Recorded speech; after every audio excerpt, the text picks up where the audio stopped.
ನಡೆಯುತ್ತಿರುವ ಹಿಂದೂಗಳ ಹತ್ಯಾಕಾಂಡವನ್ನು ಖಂಡಿಸಿ ಇವತ್ತು ಸಿರಾ ನಗರದಲ್ಲಿ ಬೃಹತ್ ಪ್ರತಿಭಟನಾ ಮೆರವಣಿಗೆಯನ್ನು ಹಮ್ಮಿಕೊಳ್ಳಲಾಗಿದೆ.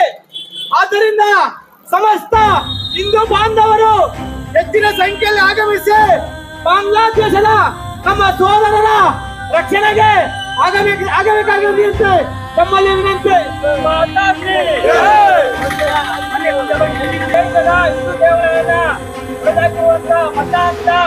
ಮುಸಲ್ಮಾನರಿಗೆ ಹಿಂದೂ ವಿರೋಧಿ ಬಾಂಗ್ಲಾ ಸರ್ಕಾರಕ್ಕೆ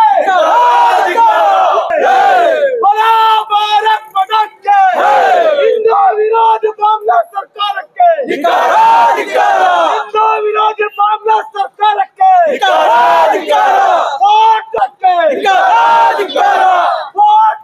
ಬಾಂಗ್ಲಾ ಸರ್ಕಾರಕ್ಕೆ ಹಿಂದೂ ವಿರೋಧಿ ಬಾಂಗ್ಲಾ ಸರ್ಕಾರಕ್ಕೆ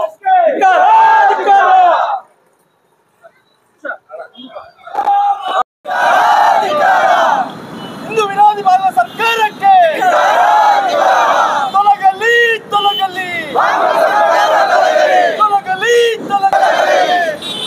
ಜೈ ಶ್ರೀರಾಮ್ ಜೈ ಶ್ರೀರಾಮ್ ನಾವೆಲ್ಲ ಹಿಂದೂ ನಾವೆಲ್ಲ ಒಂದು ನಾವೆಲ್ಲ ಹಿಂದೂ ನಾವೆಲ್ಲ ಒಂದು. ಜೈ ಶ್ರೀರಾಮ್ ಜೈ ಶ್ರೀರಾಮ್ ಭಾರತ್ ಮಾತಾ ಕಿ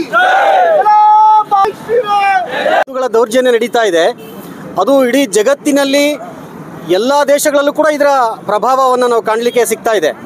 ಕಾರಣ ಮೊದಲು ಆರಂಭದಲ್ಲಿ ಅವರು ಶುರು ಮಾಡಿದ್ದು ಮೀಸಲಾತಿಗೋಸ್ಕರ, ಮೀಸಲಾತಿಯ ನೆಪದಲ್ಲಿ ಆನಂತರ ಅವ್ರು ಮಾಡಿದ್ದು ಹಿಂದೂಗಳ ಮೇಲೆ ದೌರ್ಜನ್ಯ, ಅಲ್ಲಿನ ಹೆಣ್ಣು ಮಕ್ಕಳ ಮೇಲೆ ಅತ್ಯಾಚಾರ ಕೊಲೆಗಳನ್ನು ಮಾಡಿದರು.